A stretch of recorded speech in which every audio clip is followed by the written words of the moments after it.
Unity of Houston is an inclusive church where we seek to understand and live the teachings of Jesus and other spiritual masters. At Unity, we welcome all people from all spiritual paths and every walk of life. We celebrate the diversity of our city and of our world, and we teach love, tolerance, and oneness, seeking to live in harmony with open minds and open hearts. Wherever you are in your spiritual path, you are always welcome at Unity. Join us and discover that the life of your dreams is already within you. Wherever your treasure may be. It's a famous passage from the Sermon on the Mount with Jesus, and I'm going to get there in a moment, but that song moved me. We sometimes teach about the three faces of God. God, the infinite, the cosmos. God, the personal, the divine, the relationship we have with Father, Mother, God, whatever language or lens we use, and then also God as me. We too are part of the divine. Michael Beckwith says that there are four kinds of pain in this world. They are resistance, resistance, resistance, and resistance. This comes from a deep understanding from Buddhism that suffering is everywhere, and suffering comes from our attachment. And so what I want to offer today, I'm going to talk about God, but I'm not just talking about the God that did you wrong in the church you grew up in. I'm talking about the infinite. But this infinite one is also personal. That it reaches to us in loving support in just the ways that we are ready and able to receive if we're open, if we will lay down our resistance and open to the good that is ours. So I like to start with something a little funny. I found these this week. They would have been great last week because I remember the previous week I had spent the week with my 13-year-old daughter. So these are about kid things. So this is another mom had written this, that she said, my daughter got her first job. These are the texts that she wrote. Mom, I can't do this. I worked 3 hours and I'm sick of it. I can't do this for the rest of my life. I want to be a stay-at-home daughter. Isn't that good? And this is from Larry L. Hauser. He's just putting it right out there. This is one of his online posts. I just got back on from a Southwestern flight. I had asked a lady if she would switch seats with me because I'm traveling with my family, and she said no. Very rude. So I had to stay in my seat and sit with my family.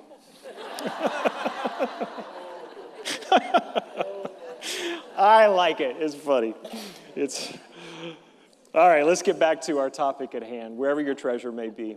We used to sing a little song about this in my summer camp days. Wherever your treasure may be, there will your heart also be. A little calypso beat. We really liked it.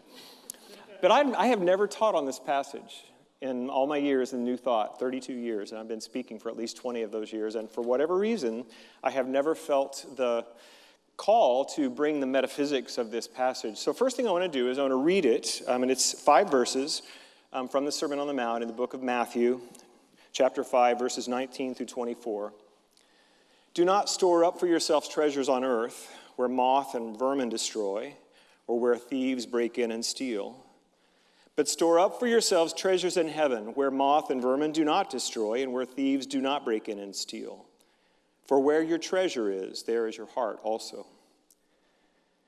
The eye is the lamp of the body. If your eyes are healthy, your whole body will be full of light. But if your eyes are unhealthy, your whole body will be full of darkness. If then the light within you is darkness, how great is that darkness? No one can serve two masters. Either you will hate one and love the other, or you will be devoted to one and despise the other. You cannot serve both God and money. Jesus just kind of gets in my business sometimes. Have you noticed? A couple of weeks ago, we had Dr. Jill Carroll here, and she was sharing some of the difficult teachings from Jesus of Nazareth.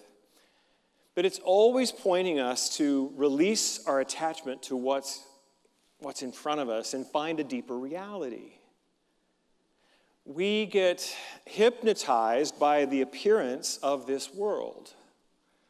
But there is a deeper reality in this whole passage where Jesus is saying, store up treasure in heaven. Let your eye be healthy. And I love the King James. It says, if thine eye be single, then thy whole body will be filled with light. And then this last part where I've got to go read it again because I forgot what it was. It was the money part. I know that's where I got triggered. Yeah, no one can serve two masters. You cannot love both God and money. So what does that mean? Let me break this down for you. Is your job your source? Is your retirement account your source? Now, not saying you shouldn't have both a job and a retirement account. I recommend these things. But those are channels. Those are channels of your financial good that come to you, but everything comes from one source. And in Unity, we teach that source is Spirit. That source is God. That it is the infinite potentiality of all that ever could be. It is creator, creation, creative process. It is everything, and it is fluid, dynamic energy of life itself that is coming to us through many channels. And what Jesus is pointing us here to is that don't look to the channel, look to the source. Because the channels will change. How many of you fell in love when you were 12 and are still with that person when you're 75? Anybody? The channel changed a couple times, didn't it? Maybe more than a couple. Loving relationship came in many forms. Some of you still looking for a new form, I know. Same thing. How many of you got a job when you were 18 and you're still in that job? Anybody? No. See, as we grow and evolve, as life changes, the source remains the same. But the channel will shift. And what Jesus is trying to say is that it's not about the stuff. It's about the source of all good. Later in this same teaching, Jesus says, why are you worried about what you're going to wear? And it's not just the women. Why are you going to worry about that? Look to the lilies of the field.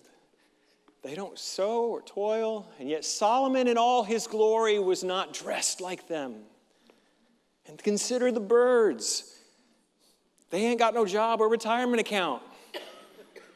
And yet they are in movement with life itself, and their needs are met.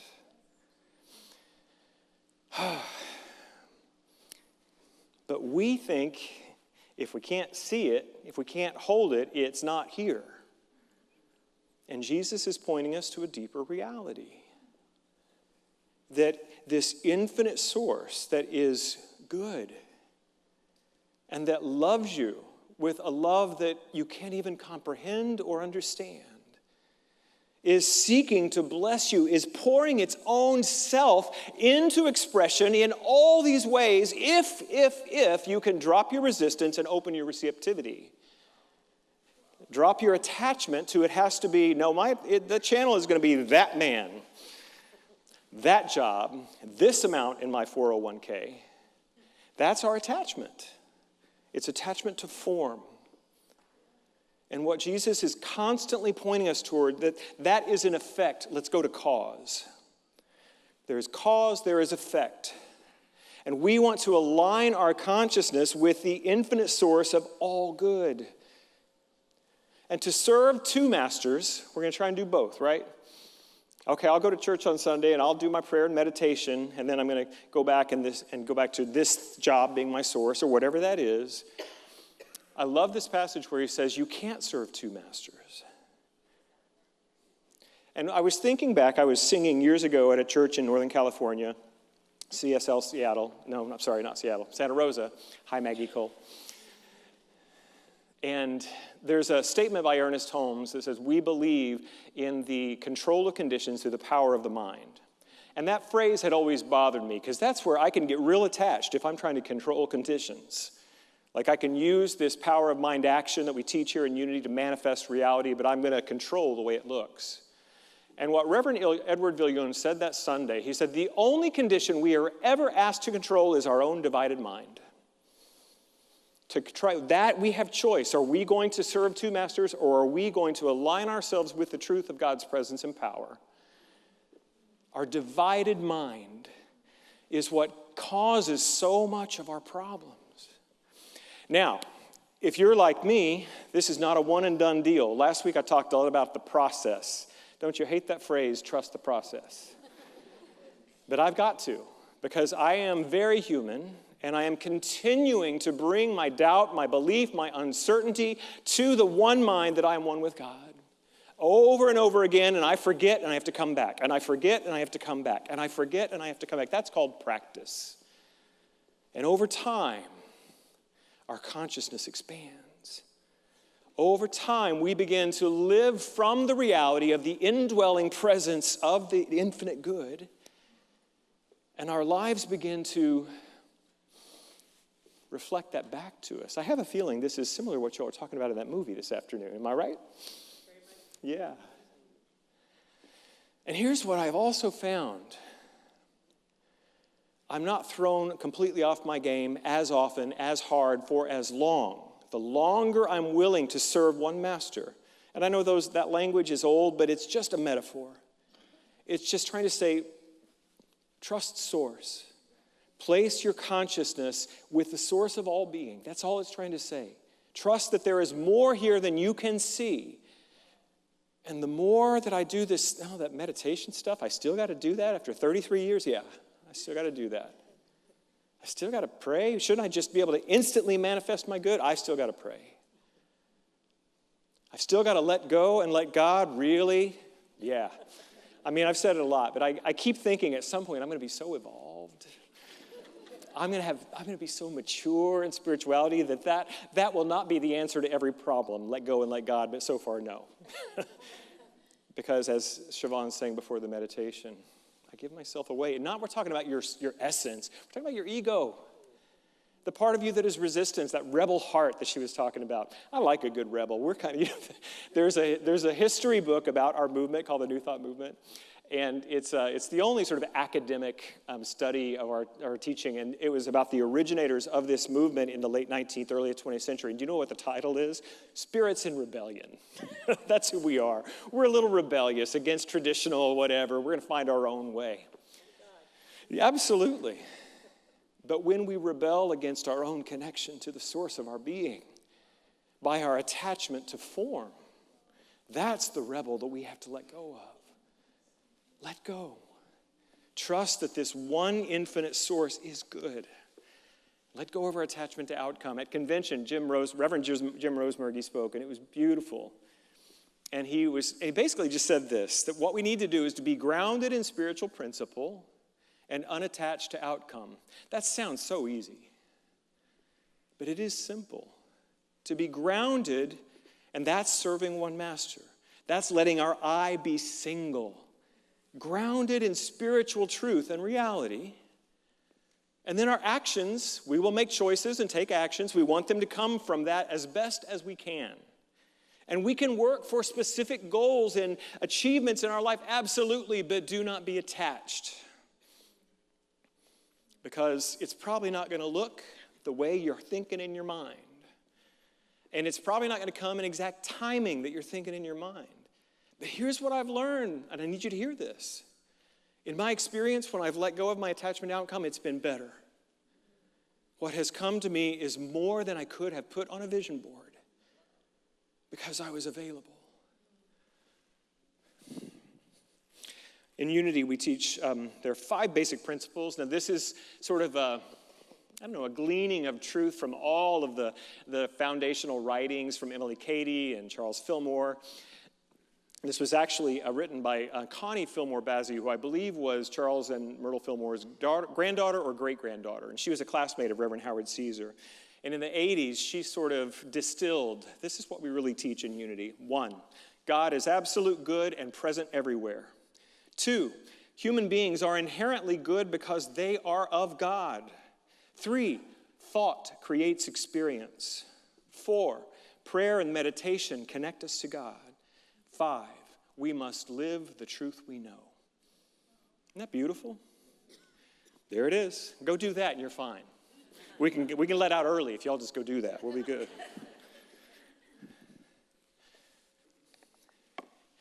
We're here to live it.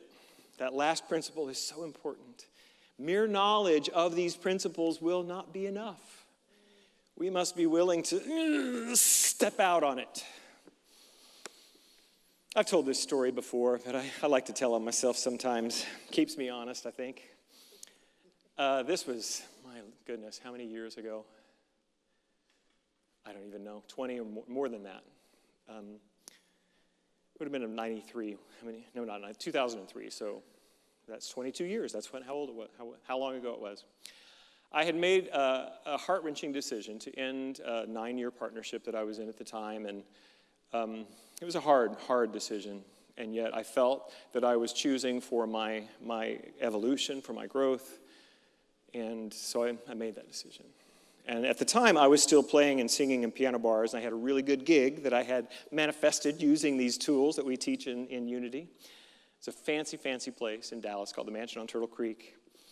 And that one night I was there right when this was all happening. I was in the midst of that breakup, and my partner at the time was very successful and very respected in the world of journalism, and we had great vacations. We had a big, beautiful house, all of those things, and I was a little bit like, am I going to be okay here? Now, I had been in this teaching a while, and I had been using it.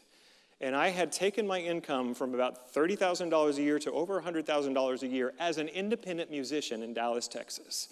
I'm going to brag for just a second on that. But what I'm really bragging on is these principles and these practices.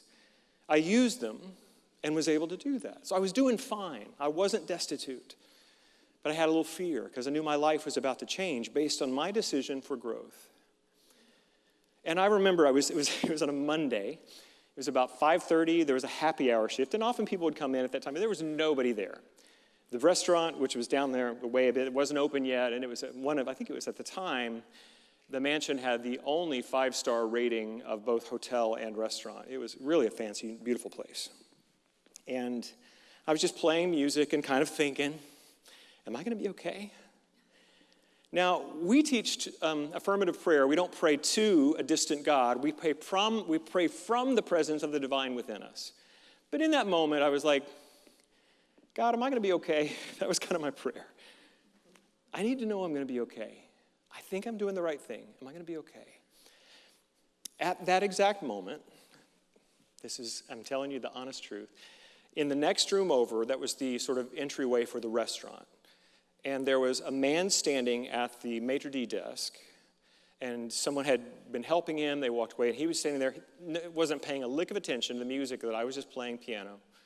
And the moment I had this thought, I need to know, am I going to be okay? That man turned, walked the 30 feet across the room to me, laid a $100 bill down on the piano, and walked away and never made eye contact or said a word to me. Now, I didn't need that $100 bill. I mean, I used it. I was glad to get it. My checking account was fine. My bills were paid. And so I had this experience, but it was undeniable that my thought had somehow been responded to by the universe, by God. And later, as I was thinking about that, it was so sweet. It was like what I would do to a little child if they were fretting a little bit. I would just bend over and kiss them on the top of the head and said, sweetheart, you're going to be fine. And that's how it felt. Like God just said, honey, $100, you're fine. I got you. And now I have been in this teaching a long time, and I've learned that God is more than Heavenly Father or Heavenly Mother. And I had learned that God is principle, God is energy. So why would the universe do this sweet thing for me like that? Is God this sweet parent in the sky just kissing me on the head? It's like, maybe God's not sweet like that, but I am.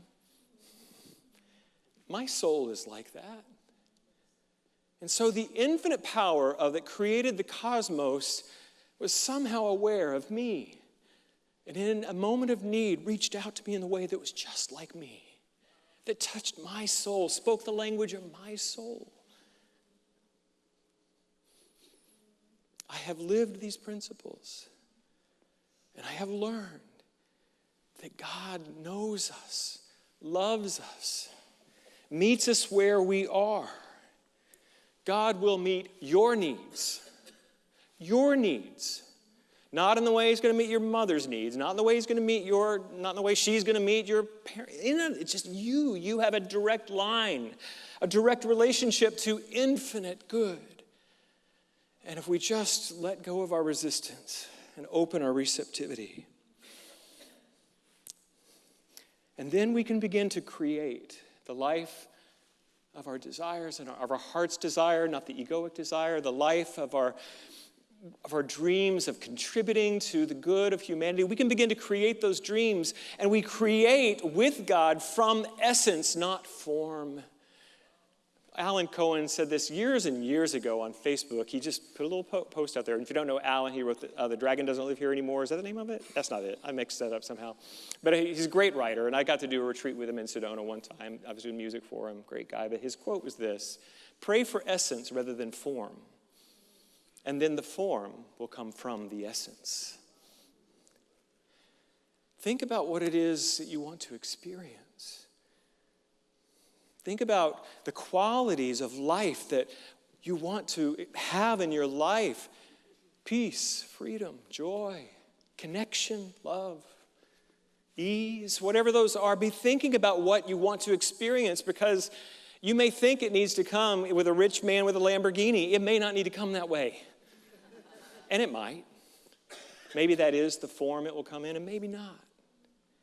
But if we begin to feel, what do I need? What do I need? Like in that moment, I didn't need some stranger to give me a $100 bill, but I was just reaching out, open, and saying, I need to know I'm okay. And like a little kiss on my forehead, $100 bill.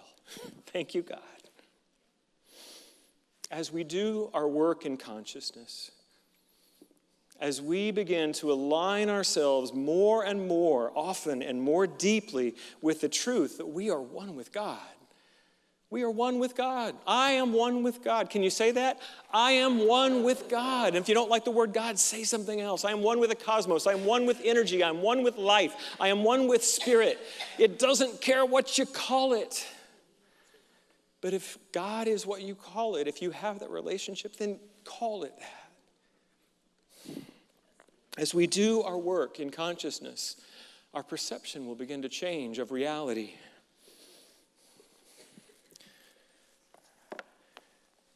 I had a dream. I told you all I'm in therapy again, and I don't have any shame about my game, I'm telling you. I was told in seminary that every minister needs a therapist. But, even if you don't think you need one, I promise you it wouldn't hurt. And spouses, stop elbowing your partner in the ribs right now. But I've got a wonderful new therapist. I'm doing some deep work on my own life. And we're doing some creative imagery once. And then he said, I think your dreams are going to start talking to you. 2 weeks ago, I had a dream. In the dream, I had been at a trip. I would just come back from Unity Convention. I think that was it. I was coming back to my house, but I lived in a dorm room, as dreams happen this way. And my friend Maggie Cole from California was coming to visit me. But she wasn't staying in my dorm room. She had a dorm room down the hall. Dreams are weird. And I hadn't seen her yet. And Maggie will be here in October. She's going to be on this stage, and she and I are going to give a talk together on October 26th, I think, something like that. Anyway, so I was getting my room ready. I was tidying up. And it wasn't messy, but it was a dorm room. I was organizing things. I looked around. I'm no longer in a dorm room. I'm in a house. And then there's a familiarity to it. This is my grandparents' house. And try not to cry too much, but this, I don't know what it all means, but it's deep. My grandparents lived in a poor people's house. They didn't have any money. I remember there was just 3 little rooms, a bathroom with just a curtain. There was a tub and a toilet in there, and my grandfather at one point had done a little lean-to extension for another bedroom. They had separate bedrooms most of their lives. Back in that day, you didn't divorce. My dad, I love my dad. during his Alzheimer's journey, before he died, the pieces that were the last to go were the most painful. When he didn't remember our names, he didn't know much, he would still tell this story, that at 10 years old, his father was beating his mother, and he went and got a rifle at 10 years old and pointed it at his dad and said, "If you don't stop, I'm going to kill you." And my dad told that story exactly the same way, almost to the end of his life. And he would then say something like, "Wasn't it terrible that a child would do that?" But what I want to tell you is there was a lot of pain in that family. And I inherited some of it.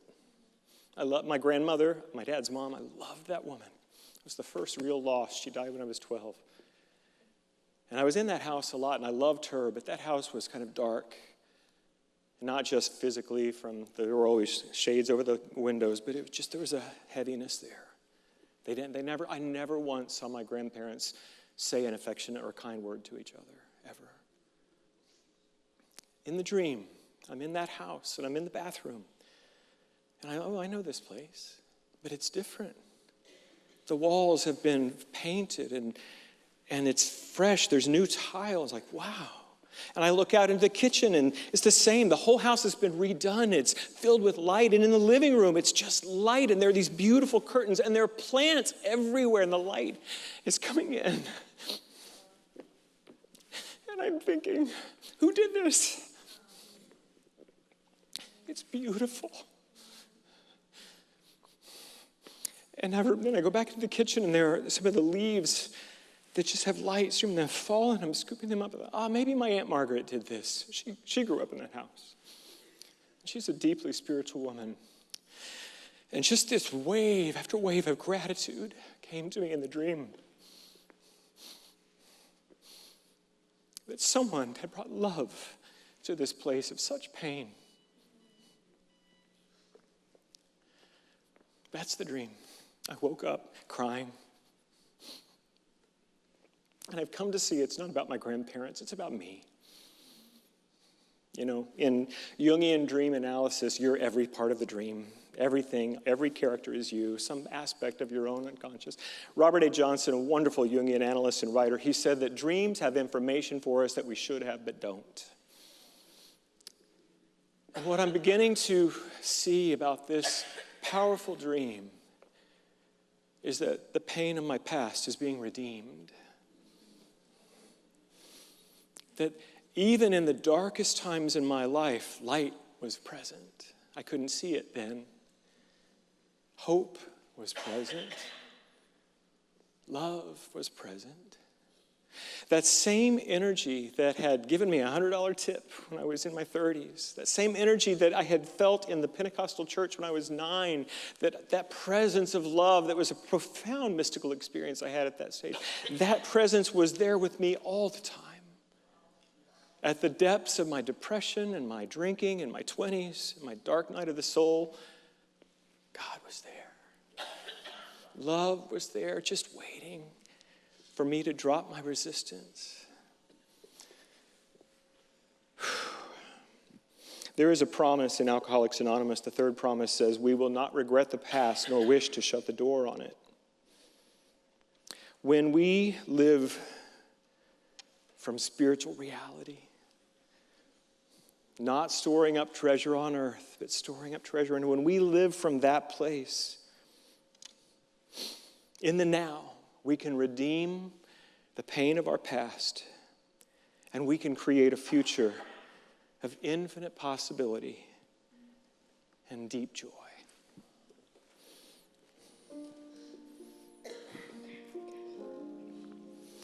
Yes, God is real. Real in my soul. Yes, God is real. It has washed and made me whole.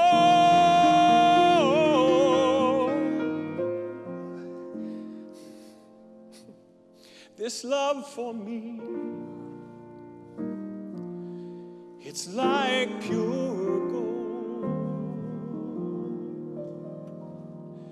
Yes, love is real, for I can feel this love in my soul. Would you pray with me now?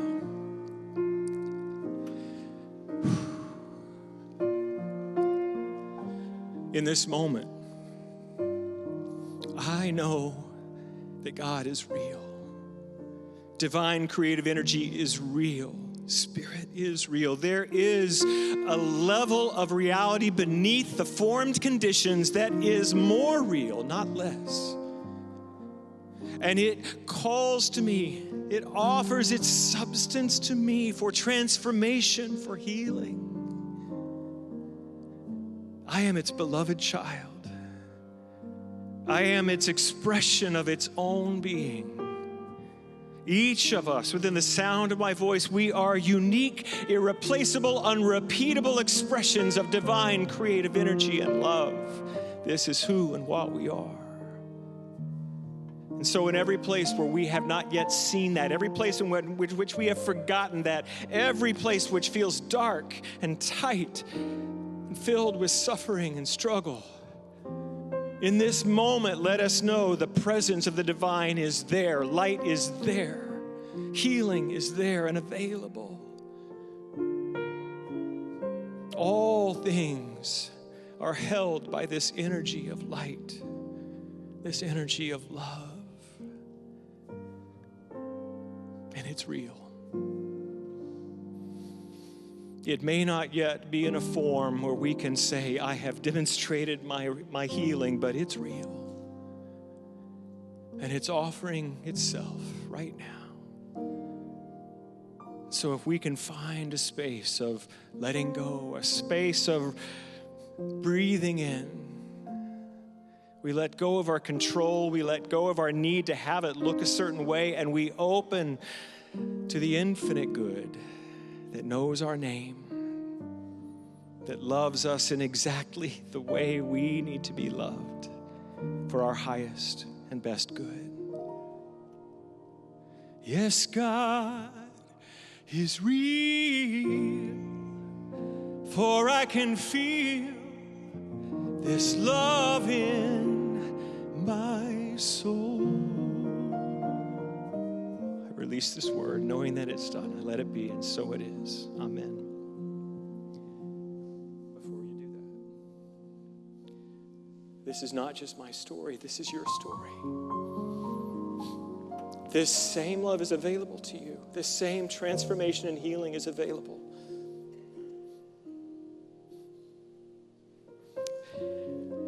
You know, when I came to New Thought, it wasn't this church, it was another church, and it was filled with people who were very human, didn't do it right.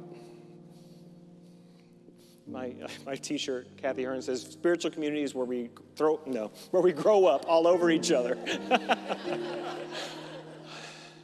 I can't ask you more sincerely, I do it all the time, but we can't do this work alone. We need people. We need friends. We need community. Maybe not everyone does, but I certainly do. And I invite you to join us, to find your people here. I'm looking at some of you who have become friends. It's like, really? They're friends? Because they were willing to let Spirit show up as love in this community. I don't know what it is that keeps us from it, our fear, our busyness, but I invite you to take a step into community and also to take a step into trusting God. I guess that's the end of my sermon. I was about to start another one right there. Just know this, that you are worthy of love and belonging. You're worthy of your greatest dreams coming true. And if no one has told you today that they love you, I love you. God bless you. Thank you for watching this message today. I'd like to invite you to join us in person here on campus at Unity of Houston for Sunday morning or Wednesday evening services. If you can't be with us here on our campus, you can still join us live on Facebook or on our website, unityhouston.org, Sunday mornings at 11 a.m. Central.